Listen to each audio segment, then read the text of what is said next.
And Ric Flair is gone as well. I mean, it's just crazy at this point. It's like every morning you wake up and think, well, I wonder who's going to get released from WWE today. And some people are actually saying, I hope AEW doesn't try and hire Ric Flair. Are you crazy? Are you nuts? The greatest professional wrestler ever is a free agent. Somebody should be ringing him up right now saying, Rick, please, what do you want? We'll give it to you. And Flair would just be like, I want to be on TV, I don't care, because he loves the game. When I say the game, I mean professional wrestling. I'm not talking about Triple H, but I'm sure he does love him as well. Anyway, do not worry about that, because we have an AEW show to talk about. It's called Homecoming. It's like a special variation of Dynamite. But was it any good, or did it absolutely suck? I don't know. You don't know, but the finger of power knows. So let's up those downs for everything I just said.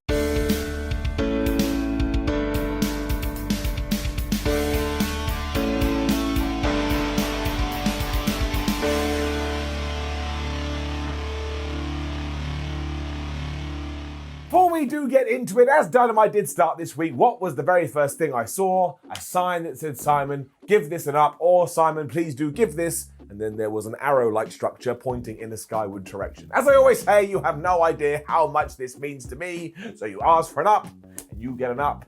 Thank you for being so damn nice. We then got into our first match too, and given that I was a child who used to sneak a peek at WCW, being a WWF fan and being like, tee, I'm wondering what's going on, what a nice nostalgia ride this was. Because it was the next labor of Jericho, and Christopher was taking on none other than Juventud Guerrera, the Juice. I mean, I haven't seen him in a long ass time. It was also stipulations ahoy because Jericho couldn't win this unless he hit a move off the top rope, and I'm glad to see that after 20 years, this was the same kind of Juventud Guerrera match that I used to watch back in the day, which is he will go really, really fast, he will do a bunch of cool high aerial moves, but every now and then he'll just go completely loopy and look like he doesn't know where he is, and he kind of had a little bit of a miscommunication. As we have said before though, a human being is simply a human being, and we all make errors, so I'm never going to come on here and go, I can't believe he botched this thing. Have you ever done professional wrestling? I have, and I tell you this, it's really hard, and mostly I enjoy the narrative here, because Jericho is like, well, there's not really that much point me doing any moves on the ground, because I have to win from up there,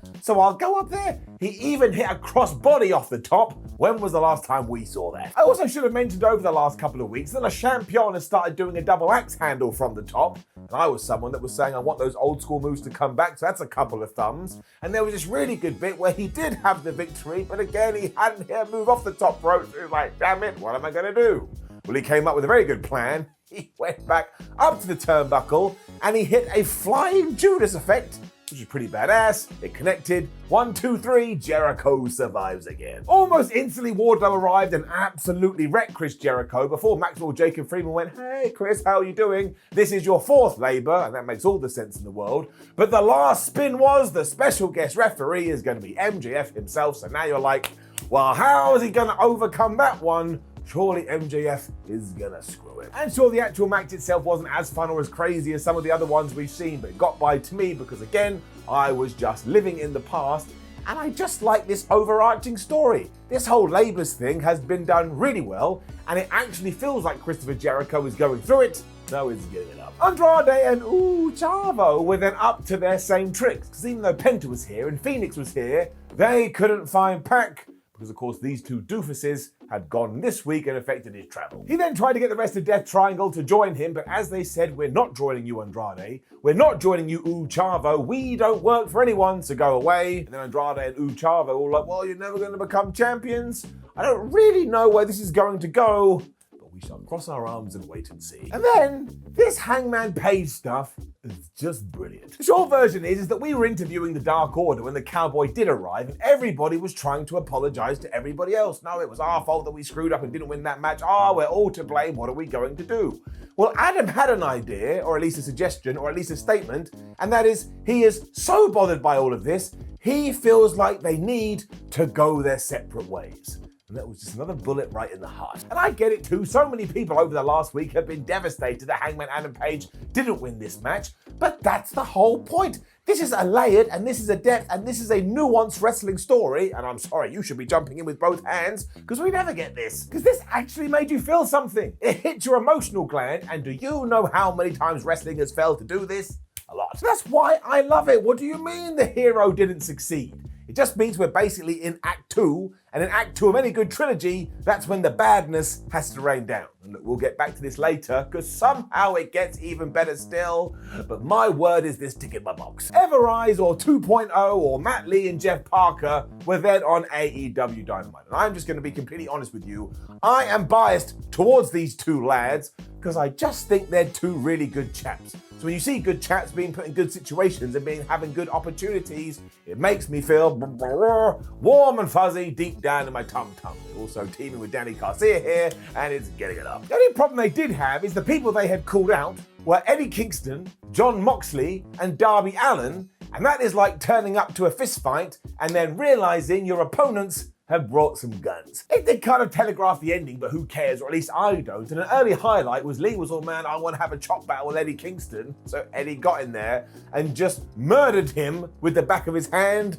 I mean, what was he expecting? Lee was then at it again because he was so distracted by Moxley beating up Garcia and by the fact that Sting was just over there. And it's a bit like, oh my gosh, it's Sting. Then he got hit by a dive courtesy of Darby Allin. Then he got back in the ring. He got paradigm shifted by Mr. Jon Moxley. Then Darby Allin hit the coffin drop. 1, 2, 3.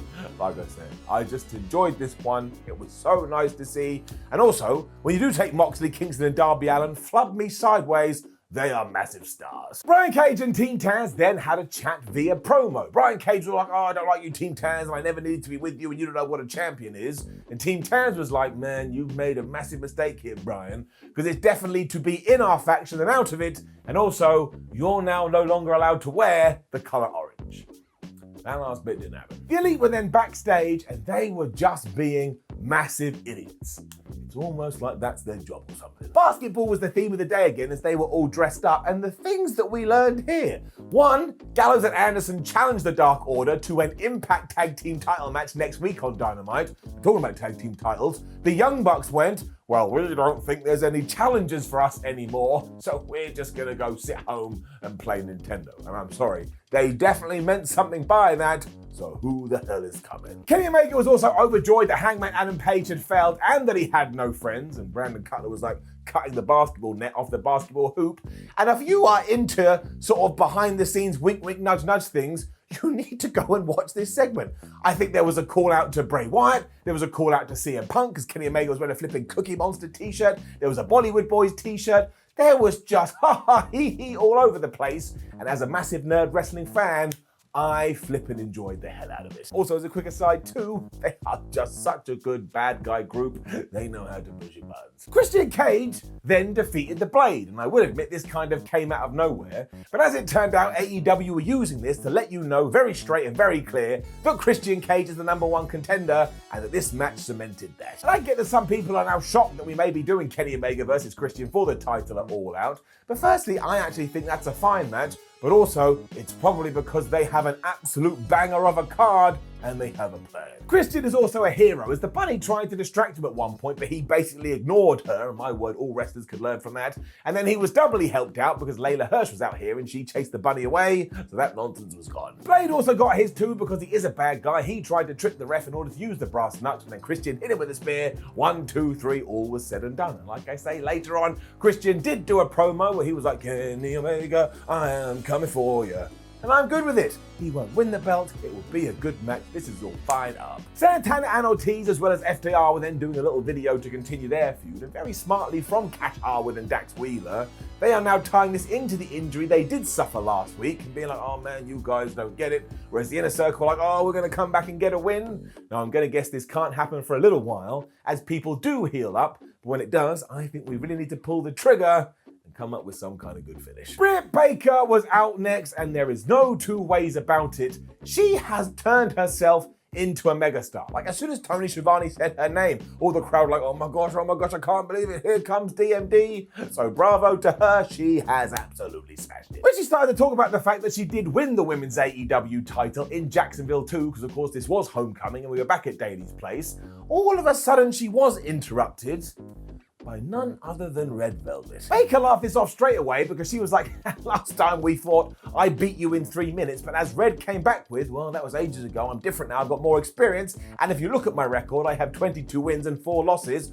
so I do want to challenge you for that there championship belt. She also wants to do it on the debut of Rampage, and while I'm all good with this, because it makes perfect sense to do it there, This did feel a little bit like person comes out to the ring and says, "Oh, hello, by Jove, can I please have a title shot?" The other person says, "Absolutely, but we've got to do something." You can't use the ranking system either because Red Velvet isn't top of that. So while I do think they'll have a good fight, I just kind of also feel like this is happening a lot in wrestling at the moment. I think you would have been better served having Red Velvet come out there and just smack Britt Baker right in the face and beat her up, and then next week Britt Baker being like, "Oh, I'm so mad, I can't take it. Therefore, you do get a shot at me, but only because I want my revenge." These are minor details though, and I imagine that most people don't care, and you shouldn't care that much because it is just wrestling. And at the end, Rebel was going to attack Red Velvet with the crutch, and she kind of fell, but Britt Baker got in there and essentially took it and tried to kill her by choking her with a medical device. I think mostly Baker just needs a proper long-term feud at the moment that we can sink our teeth into, and I presume it will come with Thunder Rosa.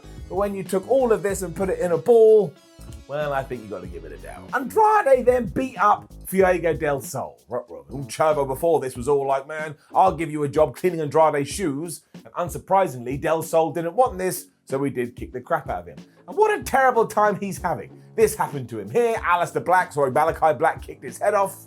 It's just not right. And then all the follow-up from this Hangman Adam Page stuff. I mean, Mother Hubbard, this is just top-tier wrestling at its best, and I'm giving it enough. But he was out for a proper promo to explain all his actions from earlier, when of course he got interrupted by the Elite.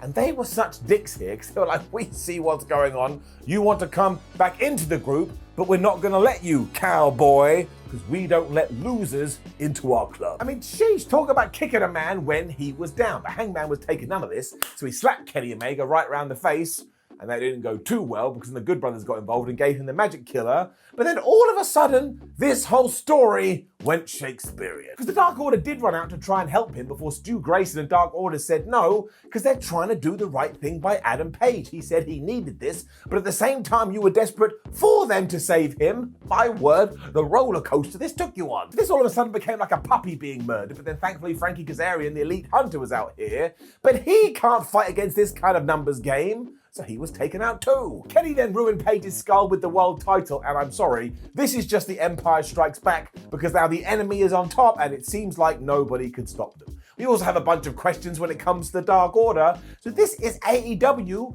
totally respecting you as a viewer. They are just throwing little bits and bobs at you, letting you figure it out for yourself, and then questioning, well, where the hell is it gonna go next? So it's layered, damn it, it's layered, which means the end result and the ultimate redemption will be even better. This just gets a massive round of applause from me, which means nothing, but I really, truly think it's brilliant. Dan Lambert was then back on Dynamite, and whoever knew that I'd be saying what a welcome sight it was to see him return. Obviously, he's still really pissed off what Lance Archer did to him, so next week he's coming for his revenge, and he's bringing back up, and I actually don't know what the hell that entails, but I'm intrigued. What followed as well was just an absolutely brilliant match for the TNT title. Miro versus Lee Johnson. This is exactly what it should have been. Johnson thought he could surprise Miro early, and that's the equivalent of you being in the hot summer's day and getting an ice cream and put it under your t-shirt because you think it's going to keep it cool, because it was like running into a wall. Miro essentially laughed this off and then just started killing this guy. At first, I was a little bit worried. After he was beaten up for a while though, Lee was able to bust out a DDT, and while he wasn't able to take the Redeemer down, he did make him a little bit groggy. So he drop kicked him out the ring, and Jar started to hit him after dive after dive after dive. And yeah, that's probably going to work. Johnson then began to hit Miro with everything he had in the arsenal. I think he was on the top rope about 742 times, but he just couldn't keep him down. Like Miro kicked out at 1, and then Miro kicked out at 2, and then very sadly, if he hit something else, I'm sure he would have got 3. But the point is, he didn't. Instead, Lee Johnson got booted right in the jaw. Miro applied the game over. This poor fool was out in about 72 milliseconds, and that was that. Miro is still your TNT champion, and this was flubbing good. We then found out that AEW Rampage is going to have 4 commentators. 4. Because you're going to have Excalibur, you're going to have Taz, you're going to have Mark Henry, and you're going to have Chris Jericho. Now, I imagine Chris Jericho is going to be the guy that sometimes he is there and sometimes he's not there. But I'm going to be quite fascinated by this. 4 people on commentary. I guess we wait and see. We then got a payoff for an angle we'd done earlier in the show, and I guess I must have missed that announcement, but it was Layla Hirsch versus the Bunny, and they were having a number 1 contenders match to decide who would be the brand new number 1 contender for the NWA Women's Championship. So that forbidden door, kapow, it is smashed open. Camille, the current champ, was at ringside so she could be scouting out her competition, as was Nyla Rose. And given that the best friends had come out to the ring with Layla Hirsch, Chris Statlander and Nyla Rose at one point just stared at each other. So I suppose that's an upcoming feud, and it's based on looking at each other. Either way though, this whole contest was about establishing Layla Hirsch as somewhat of a warrior, and the fact that she can just absorb punishment after punishment after punishment, but then come back and beat the end of level boss. And that's what she did. She had been punched and thrown around a lot, but then she locked in that cross arm breaker, the bunny had nowhere to go, she tapped out, and sure, this isn't a match you're going to write home about, it's probably not even a match that's going to live long in the memory, but it was a good showcase for all, especially Layla Hirsch. This match is going to be great too, because when Camille faced off with Layla, I was having a ball just because of the height difference. Like, Camille is probably just a normal sized being, but Layla Hirsch is quite short. And this is why I don't get it when people go, oh, you have to be really tall to be in wrestling. No, you don't. Based on the visual alone, my brain said, well, this is something that I definitely want to see. Jade Cargill and Mark Sterling were then back, which was kind of good because I had been like, where the hell did they go? And they explained that she hasn't been wrestling because she's been out there trying to do a bunch of deals. She is now going to return to the ring on Elevation come Monday, and I still don't really get this, but it was short and sweet, so it's one for the future box. We then got to our main event, and what a flipping tremendous piece of business this was. It was Cody Rhodes versus Malakai Black in his first official match for AEW, and it is just one of the easiest ups I have ever given in my entire life. Now, for starters, Malakai Black's entrance is something you need to go out of your way to see, because he comes out there to this crazy black metal as if he's some kind of nightmare demon goat. I mean, it actually gives you the heebie-jeebies a little bit. And Cody Rhodes, I swear, I tell you, is there a better person in the world right now who is as good at telling stories in the ring as this man? I've thought about it, and there's probably not. This was a far more aggressive Black than we were used to as well, which absolutely helped his aura and his atmosphere around him. And he was going after Cody Rhodes' legs at first, like he said he was going to, and he was going after his eyes. At one point, he just grabbed his hand and stuck it right in there. But as we do know, if you look into his past, that guy really likes your CM box. The craziest bit though is that when Cody finally had some control and he went to the top rope, Malakai got to his feet, booted him, meaning the American Nightmare fell from up there and crashed through a table. It also seemed like he was going to be counted out, but he got back in the ring at 9.999. But Malakai Black then gave him the Black Mass. Cody was down, and if you can believe it, Malakai strolled over to him, he put his foot on his chest, and he pinned him with the most arrogant cover you've ever seen in your flippin' life. I was genuinely stunned because this couldn't have gone more than 4 or 5 minutes, but then it got even better still, because afterwards, Cody had to be helped to his feet by none other than Tony Schiavone, and then started to cut this impassioned promo that made it sound like he was going to retire. He even took off one of his boots before Malakai Black was like, pal, you ain't retiring on my watch. Booing him again. Actually, no, he got a crutch and he smacked it over the back and then basically stole his boot. So straight away a superstar is born, and now we have this extra narrative where you're like, well, what's Cody Rhodes going to retire? And is he going to retire? And what's going to happen? Can he get back to his feet? Oh my gosh, I can't believe it. And I bet he is written off TV for a while. So this was just brilliant. It was just tremendous, and all the positive words that I can think of that I want to come out of my mouth. It was just a great story, and it was a great match, and who knew treating somebody new like a monster would make a fan go, well, no, I think that guy is a little bit of a monster. What a strange foreign concept that truly is. Which brought us to the end of AEW Dynamite Homecoming, or AEW Homecoming, whatever we want to call it. And once more, it's just a terrific wrestling show. I don't even care anymore. Everyone's like, I don't care, man. I have such good times on Thursday mornings or Wednesday nights whenever I watch it, which is why I've taken the finger of power and overall, that's right, I'm giving it up. Now, don't forget to leave a comment below and let us know what you thought about last night's AEW Dynamite. Like the video, share the video, and subscribe. Head on over to WhatCulture.com where you can keep up to date with all the wrestling news. I mean, some already probably got released in the time of me doing this video. Make sure you come and say hello on social media, and we've got a ton of videos. Go and watch every single one of them. My name is Simon for WhatCulture. Thank you for joining me as always, and I will see you the next time you decide to click on a video and happen to witness my face. Witness my face is not a thing. See you soon.